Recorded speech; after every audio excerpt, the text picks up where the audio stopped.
Հարակի ձգուցող արդարադատության նախարարի տեղակալ Տիգրան Դադումց, համեցեք։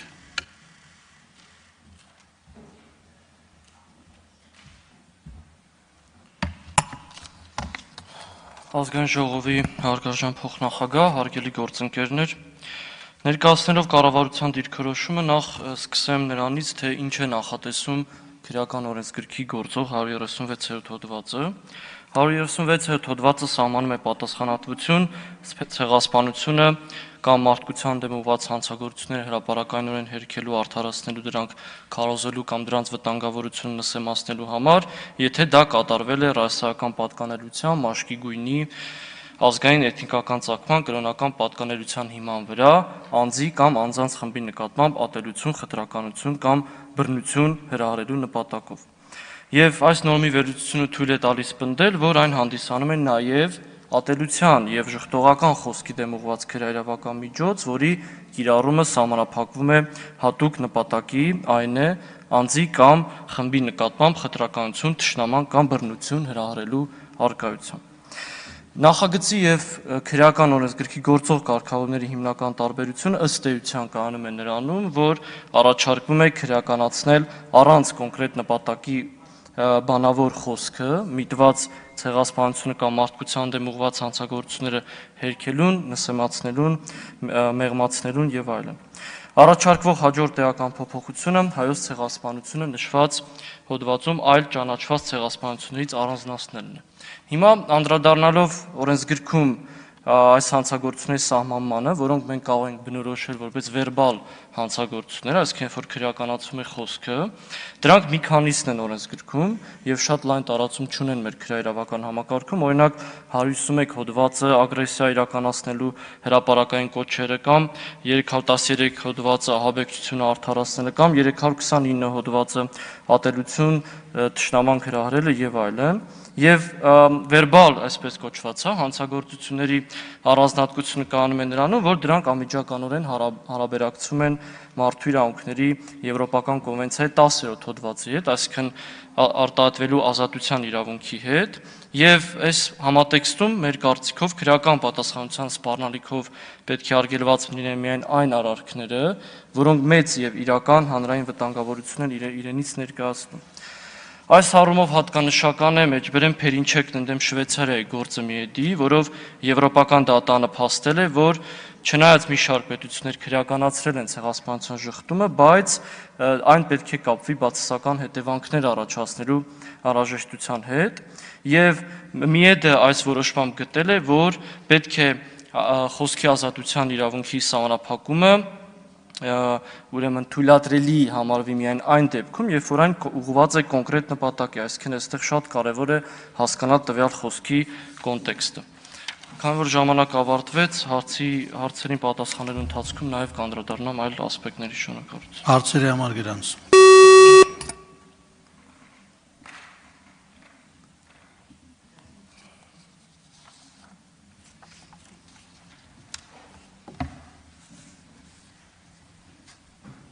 Երան Մանուկյան։ Պարոն փոխնախարար, դուք կառավարությունը եւ իշխանական մեծամասնությունը գունավոր նկարագրում եք, թե Հայաստանում այդ օրենսդրությունը կա, կարգավորումները կան եւ որևէ խնդիր չկա, կարիք չկա հստակեցումներ մտցնելու։ Կառավարությունը եւ ձեր պետական ամբողջ համակարգը պարտավոր է քրեական օրենսգրքի դեմ ոտնձգությունները կանխարգելել։ Այսօր Հայաստանի ամբողջ տարածքում բոլոր գրախանութներում գրեթե վաճառում են հրեական ցեղասպանության հոլոքոստի,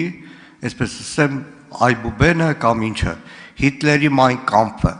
ազատ վաճառքում ամբողջ Հայաստանի տարածքում, բոլոր գրախանութներում պաշտոնապես տպագրված գրքեր են տարբեր հրատարակություններ։ Մինչև այս պահը ձեր կառավարությունը որևէ քայլ ձեռնարկել է քրեական օրենսգրքի 136 հոդվածի խախտումները կանխարգելելու համար։ Շնորհակալություն, ես նաև օգտվելով առիթից նշեմ հետևյալը, որ այն բոլոր գործողությունները, որոնց մասին դուք խոսում եք, դրանք ուղղակիորեն առնչվում են խոսքի եւ արտահայտվելու ազատության, տվյալ դեպքում նաեւ ստեղծագործության ազատության իրավունքի հետ, եւ ըստ էության, եթե նման խոսքերը, նման ստեղծագործությունները նպատակ չեն ունենում հրահրելու այլատիացություն, ատելության խոսք եւ այլն, ապա դրանք չպետք է քրեորեն հետապնդելի արարքներ համարվեն։ Ես նաեւ կուզեի ցիտել ռասայական խտրականության բոլոր ձևերի վերացման մասին կոնվենցիան, որը պահանջում է, որ կողմ պետությունները կոնվենցիայի պատժելի դարձնեն ցեղասպանություն կատարելու անմիջական եւ հրապարակային հրահրումը, բայց այս հարցի հետ կապված նախադեպային իրանք ցույց է տալիս, որ ցեղասպանության անմիջական հրահրման եւ ատելության քարոզչության միջև շատ կարեւոր տարբերություն կա, հետեւաբար այստեղ շատ կարեւոր է հասկանալ այդ խոսքը կամ այդ ստեղծագործությունները արդյոք ատելություն կամ բռնության քարոզ նախատեսում են, թե ոչ։ Արձագանք։ Ես կառաջարկեմ այս հատվածը արձանագրություններից անել, որտեղ շատ վտանգավոր է։ Խոսքը վերաբերվում է ֆաշիստական Գերմանիայի առաջնորդ Ադոլֆ Հիտլերին,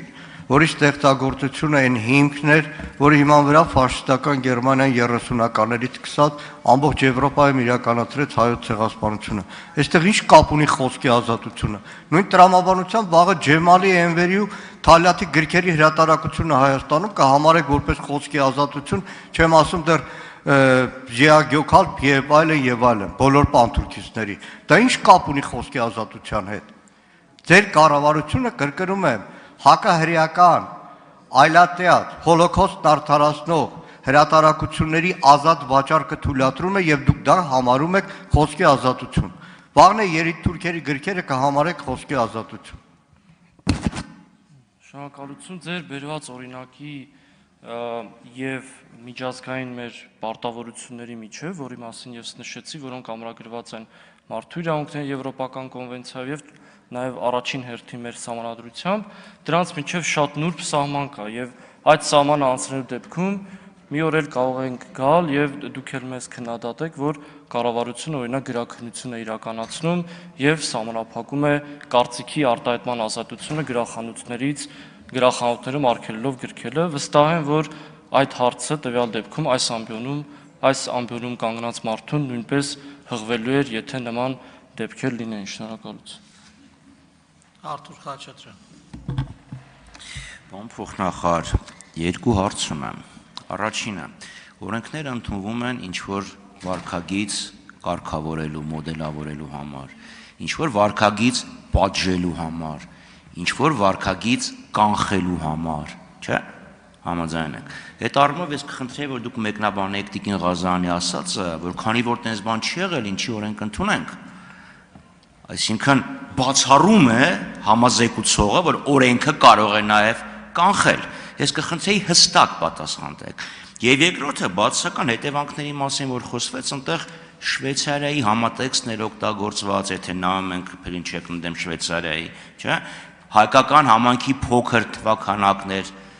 հաշվի առնված, հետո ոչ թե այդ մարդկանց սուտասան կոչելներ հաշվի առնված, այստեղ դա դիտվում էր հայկական համայնքը, ինչ կարող էր դա առաջացնել, ինչ բացասական հետևանքով Շվեյցարիայում հաշվի առնելով, որ փոքր համայնք կա եւ անձամբ իրանց չեն վերավորել։ Այստեղ ինչ տարբերություն Փերինչեկ ընդդեմ, այսինքն այդ Փերինչեկ ընդդեմ Շվեյցարիա ինչի եք վկայակոչում։ Ինքը այլ համատեքստում այլ որոշում է կայացվել։ Սուտեում հանդեպում է սուտասան կոչել, դրա մասին է խոսքը։ Շնորհակալություն, պարոն Խաչատրյան, ձեր հարցին պատասխանելու շրջանակում նաև անդրադառնամ Տիկին Ղազարյանի հնչեցրած օրինակին եւ բերեմ հետեւյալ օրինակը նաև, որ 2006 թվականին քրեական օրենսգիրքը լրացվել է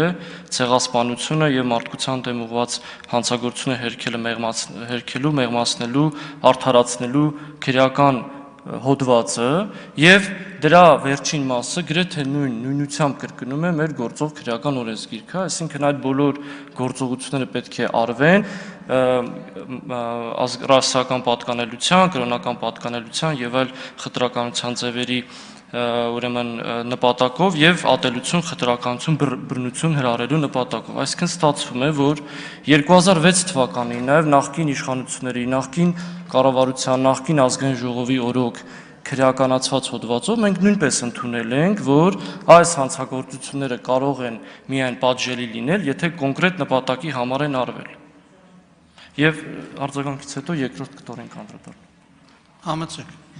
Ո՞ն փոխնախար, այն մեքենան, որը դուք վարում եք, շատ ավելի լավն է, քան թե այն մեքենան, որը վտարում էր ձեր նախորդը։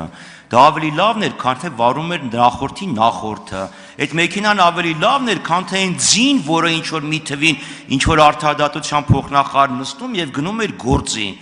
Պարզա որ օրենսդրությունը զարգանում է։ Հիմա ինչ նշանակում 2006 թվին սենց են արել։ Բայց 2006-ից հետո այսքան ժամանակ կա անցել։ Այդ համակարգիչը, որ ձեր առաջ դրած է, դե համեմատեք այն ժամանակվա IBM 386-ի հետ։ Ինչ մոտեցում է։ Եվ խնդրում եմ հստակ պատասխանեք։ Լավ, փերին չեք ընդդեմ Շվեյցարիայի, այլ համատեքստում,